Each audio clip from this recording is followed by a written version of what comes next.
moment, we can feel happy, right? We can feel authentic joy.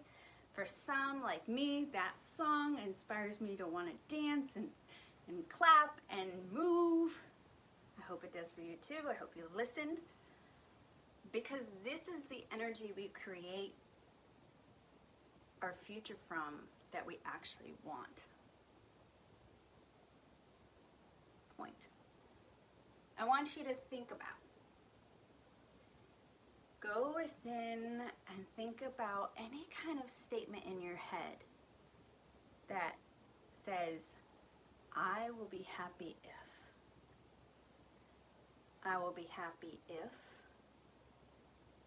I have a dream job.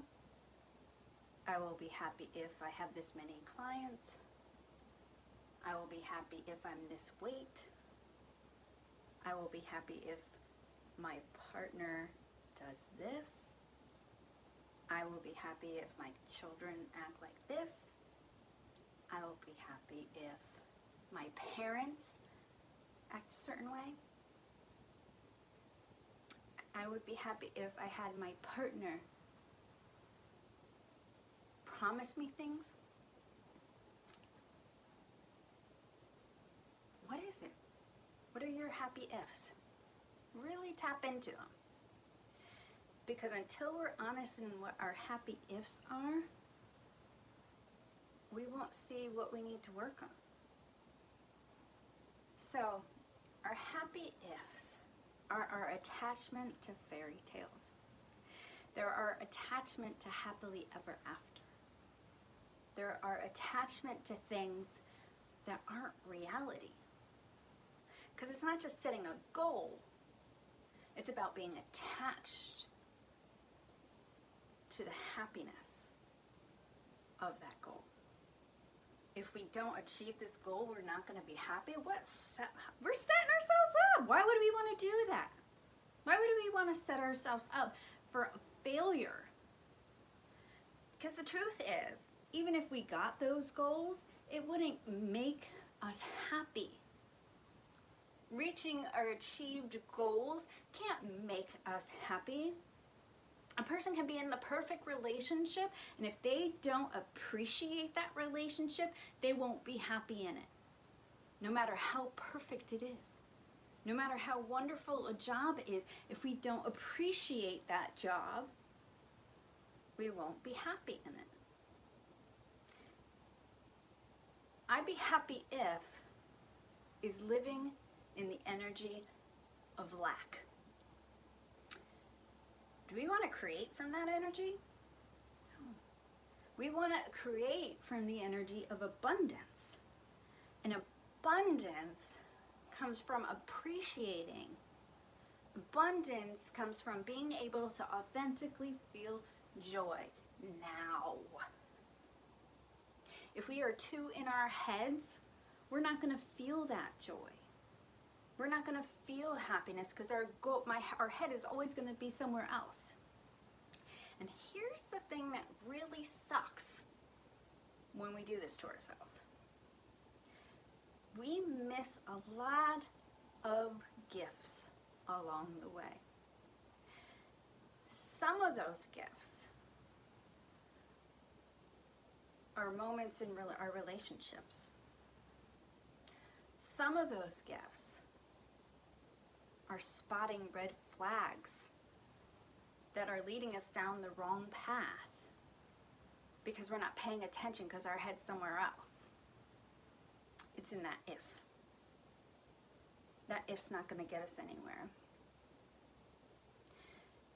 Where we create from is the energy of what is right now. So if we're setting a goal for ourselves, we need to be in that energy that it would feel like to achieve that goal now.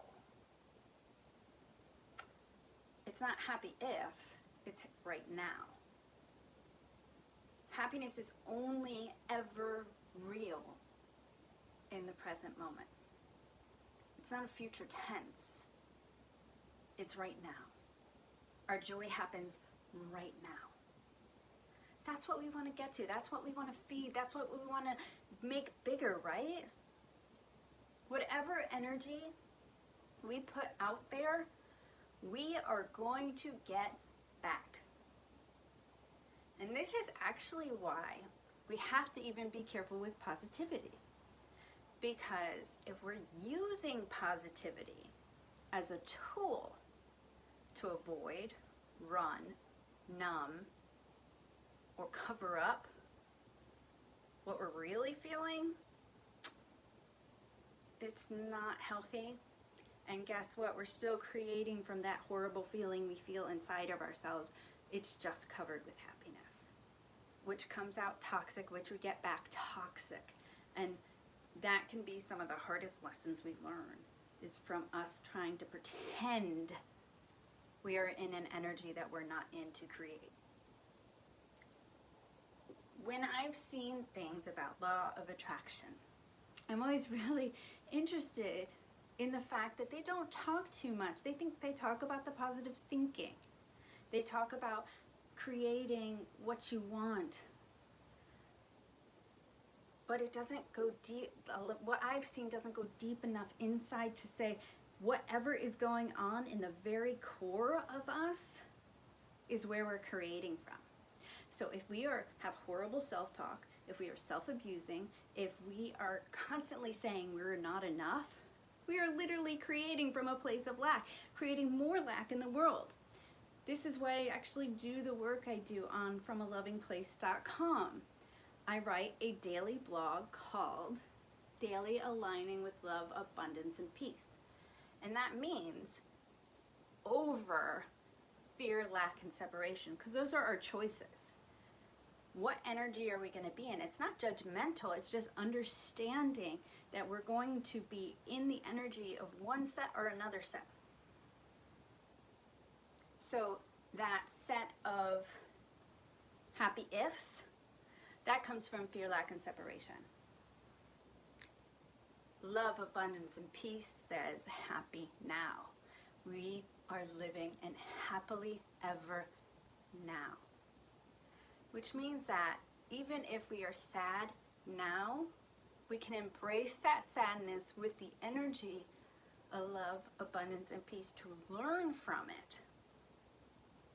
Because if we're open to learn from our feelings, we still can create wonderful things from our darkest corners, our biggest tragedies, our biggest heartbreaks. Whatever it is, our traumas, doesn't matter if we embrace it with the energy of love, abundance, peace, and create from there. It's not about faking happiness. It's about learning how to be authentically happy and create from there. Authentically loving and create from there. Authentically abundant and create from there. Create from the wonderful peace inside of us instead of chaos, because we were like, if I don't have this. Okay? If you don't have it, you don't have it right now, and that's the reality, and you're surviving right now. What are the gifts in this moment? What gets you to living in happily ever now? Happily ever now is where we can create goals from a place of seeing that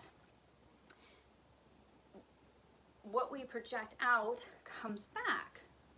So if we have a future goal of a career aspect we want, or we want a home, or we want a relationship, or we want, whatever it is,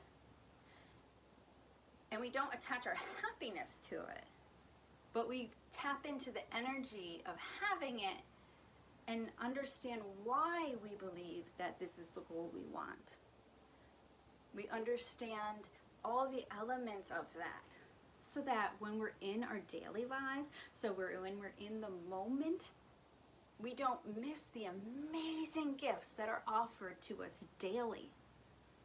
We don't miss the connections we make with other people. We don't miss the red flags that are like going, warning, warning, warning, trying to go, don't go this way. Because here's the real thing. Someone who lives in lack will never feel fully successful. They will always want more.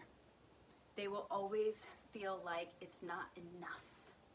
They will be constantly going for more and more and more at the sacrifice of the people they love. You see it all the time. I'm sure when I said that, you probably thought of a couple different people in your life that have done it. The beauty is, all of this can change with just a moment in time of switching a perspective. We're not destined to go one extreme way. It's what step we take right now. What step that we get to choose to take right now that will launch us in the direction we want to go. Step is the key. Because when we're living in happily ever now, it's about the moment. I can bring joy to my life from washing my hands. How I do that is I stay present. As I smell the soap, I feel the feel of the water on my hands, and I feel the coolness of the water, I feel the warmth of the water, however I'm washing them. But I'm 100% with my hands. And then I start appreciating all the things my hands can do. And be grateful that I have them. Be grateful that I have running water. Be grateful that I can have pretty smelling soap if I want pretty smelling soap. These are the beautiful things that happen in the moment. Because that's where the joy is. That's where our authentic joy lives. Present in the moment. We've been raised with happily ever thinking since childhood. I want you to think about the shows that come from the generations before, where it was perfect families. So our parents are raised with this, and then they pass this down to us of this ideal of what a healthy, beautiful, functioning family looks like, and then they feel like they can never live up to it, and so the expectations are out of match with what reality is, and they're unhappy because it's not mixing with the expectations, right? So if we take that back and say, okay, what can I do for my family that will help us today engage better with each other? Instead of looking at somebody else's life, which is a fairy tale, it was written, even their fights are written out to end perfectly. Then you look at, these success stories that we see. And instead of, looking at them for what they are, or from a place of love, abundance, and peace, we may feel that fear, lack, and separation of we're not there. And how we look at all these things matters. Because it's not the story. We can hear the worst story or the best story, the most tragic story or the greatest story to ever be told. But it's not the story that matters as much as how we internalize the story. What's happening when that story comes inside of us? It all depends on if we're living in the energy of fear, lack, and separation when we see it, or in the energy of love, abundance, and peace when we see it. We can have our dreams come true in a way that's bigger than we could ever have imagined if we leave ourselves open to the opportunity for it to be bigger. One of the things I do when I'm goal setting is I always make sure to have a prayer. And that prayer is to make sure that I do not limit myself. So if I'm doing a goal setting session, one of my prayers might be, God, please help me keep my eyes open to all the successes that you want for me. Help me to stay present so that I don't miss the beautiful gifts you are offering me today. This helps me not close doors, not miss opportunities. Just because I've set a goal doesn't mean it's the best goal for the bigger plan.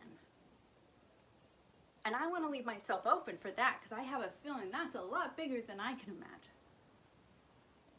So it's about trusting the journey, trusting the moment, and living in happily ever now. So I'm going to end with reading you a passage from my book. Clinging to a fairy tale. Mirror, mirror in the bathroom, who do you see when you look at me? The fairy tales. I would be happy if I had the perfect family. I would be happy if I had the perfect relationship. I would be happy if I looked like a model in a magazine. When we start believing we aren't enough, incomplete, being who we are, we define ourselves by unrealistic images. Anytime you hear yourself say, I would be happy if, there is a problem. When we attach to fairy tales, whether it is at home, in our personal relationships, careers, causes, financial life, spiritual life, physical bodies, or emotional bodies, we aren't being present. We are judging ourselves against someone or something that is not real. We are attached to a fantasy in an unknown future. If we are caught up in images of people instead of seeing the people themselves, we are trapped in an illicit fairy tale. Attaching to the fairy tale will come back around to hit us where it really hurts. Our self-worth, self-esteem, self-image, and self-awareness. Chasing happily ever after steals from our authentic joy and destroys any life we want to create. Instead of seeing blessings and gratitude, we see lack. We focus our attention on what we don't have. We get angry with people in our lives for not playing the perfect fairy tale roles. We put undue expectations on all the people involved to live up to characters written for the screen. The fairy tale life blinds us from seeing the truth. Have you ever heard the saying, love is blind? That's not my experience at all. But I do believe that lust, infatuation, codependency, and attachments to the unknown future make us blind. We start getting mad at men, women, and children for not being our perfect fairy tale characters. We are so smitten by the thought of happily ever after that we forget to look at happily ever now. The only place authentic joy exists is now. Write down your I'd be happy ifs, because until you see them, you cannot heal them. You have to first get rid of the belief before you could put a new one in. Otherwise, it will just keep coming up. Have a wonderful day.